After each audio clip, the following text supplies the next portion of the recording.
AZ Rant is a segment where I take a less structured and humorous approach to look at any topic that crosses my mind relating to the subject of anime and manga. It contains my raw, biased opinion and is for the purpose of creating debate and or discussion, so it shouldn't be taken too seriously. Got that? Great, now shut up and listen. As someone who has a big passion for the medium of anime and everything about it, I do like to take an active interest in the state of the industry I'm a fan of. And if there's one message that's been radiating from the voice actors and top employees of every major anime company in the past few years, it's this. The anime industry is dying. And yes, when I say the anime industry, I do broadly mean the Western anime industry, or to be more precise, the US anime industry. Now, when I first heard this a few years back, I merely shrugged it off like so many other people. But as time progressed, I've witnessed the death of many anime companies such as Geneon, ADV, Tokyopop, Bandai, and with the gradual decline of dubbed anime coming out every year, it's harder to just ignore these statements any longer and pass off the speculations that we, the fans, had nothing to do with this. Okay, stop. I know what you're gonna say. I know the decline of the industry is due to a more complex issue than simply blaming fan subs and scanslations, and this isn't going to be a video going on about how piracy is killing the industry or how companies are not adjusting fast enough to the digital age, but it's going to be more of a video about the attitudes of the fan who don't know, don't care, or are seemingly happy about the decline of this industry and have no interest whatsoever in supporting it. This occurred to me recently with the announcement that Bandai would stop licensing and producing new animes and DVDs, to which I saw many fans reacted with a resounding meh or good riddance. These were the people that brought us Cowboy Bebop, Outlaw Star, Code Geass, Eureka 7, Gurren Lagann, and basically every Gundam series, and heck, even Haruhi and K-On! Yes, they were slow to adapt to a changing medium and relied on an old, outdated business model, but nothing that warranted some of these people that were downright cheering their demise as if the loss of another major US anime company didn't mean anything. And that's the kind of attitude I'm talking about. So this is going to be a message to those people, and maybe some of my own viewers who didn't know much about this stuff beforehand. One of the problems is that a lot of fans have the thought that even without the US market, anime would remain the same and still keep marching on unchanged with or without the US industry, which is a highly ignorant thought. Firstly, I think a big misconception is that fans think the Japanese anime industry is a fledgling, thriving place where the streets are paved with manga, anime dominates television, and companies are swimming in bathtubs for their own money. Well, reality check here, guys. Animation studio revenue has gone down steadily in the past few years, meaning some studios have had to resort to closing down or relying on American dollars to finish big budget projects. And as for television, well, it's recently lost its primetime TV airing block and has been replaced with reality shows, meaning even the popular animes have been reduced to airing at late hours or on cable channels. Anime in Japan isn't exactly thriving even with the US industry, so what would happen if all that extra funding got cut off? Sure, anime may still survive and self-sustain through the masses of crazed otaku in Japan buying the latest Yue Hasegawa love pillows to be their waifus, but it will be a shadow of its former self. There would be continually less anime coming out every season, less diversity of anime save for those one marketed to the otaku community,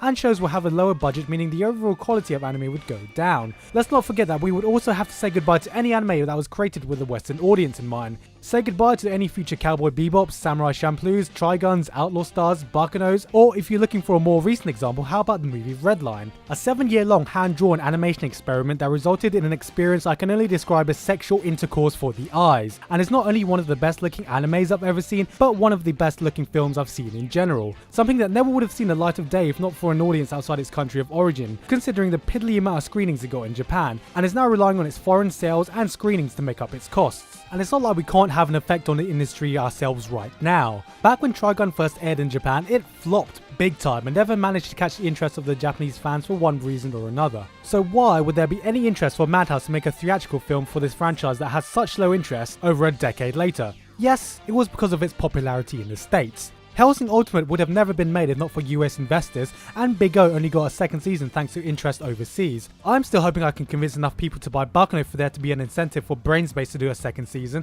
and I'm sure all of you have some franchise you want to see more of too. So we could be losing all these possibilities because of what? Because all these American anime companies are money-hungry, self-indulgent pigs who only care about turning a quick profit, so by fucking them over, we're collectively sticking it to the man. In an industry where the top voice actors get paid less than the guys who work at Walmart, you think the only thing these people care about is going home and smoking their cigars made from $100 bills rather than going into a more profitable industry? Seriously, when I see the malice and contempt from fans against these companies proudly defying everything they represent as if they're comparable to the massive faceless multinational corporations of the billion-dollar movie and gaming industry, I want to slap someone. Especially when I can see that at times sometimes the industry is trying to adapt to the consumer needs, and all I see is more excuses and complaints every time it takes a new step. The last time I checked, Japan never got to legally see Game of Thrones at the same time the Americans did, and everyone outside the UK has to wait to see the new Doctor Who episodes. So why is it that within the anime community there are still complaints when a company actually tries to provide these services for them? It seems that we as a community have gotten spoilt. Fan subs are faster than ever with a higher quality and an unbeatable price point, giving some people unreasonable expectations for an industry that appeals very much to a niche market and relies entirely on Japan, a xenophobic country who are very adamant in giving any kind of control to a foreign market they have no idea about.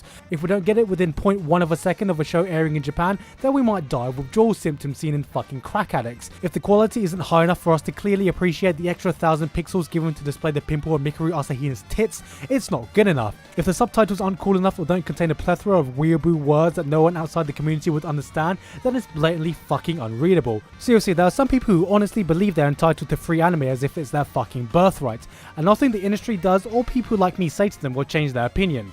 But not everyone has to be like that. Or to be more precise, we don't have to be like that. I hate to sound like some uptight, obsessed douchebag complaining that people aren't buying their anime, especially since I am not the perfect supporter myself, but I do what I can, and the least I can do is tell you guys how you can do the same. Apart from the obvious buying DVDs and merchandise, you can start by supporting the online digital distribution if you don't have much cash. Crunchyroll, Netflix, Hulu, the Anime Network, Funimation all provide streams to hundreds of different animes, some free, some not. Heck, two of my favourite shows ever, Baccano and Beck, are available here free on YouTube, and I recently watched Steins Gate free on Anime On Demand. Not forgetting you can also download some animes at a small price from iTunes, Amazon or Xbox Live. Or if you don't live in a region where these options are available to you or you're just low on cash, the least you can do is just share this information. I believe a big part of the problem is that some people don't even know the difference between illegal streams and legal streams, and the more popular these sources get, the more likely you'll see a similar service come to your area. But we have to start somewhere. So I'm urging you guys, not as some voice actor or some person who works in the industry, but as a fellow fan and anime lover,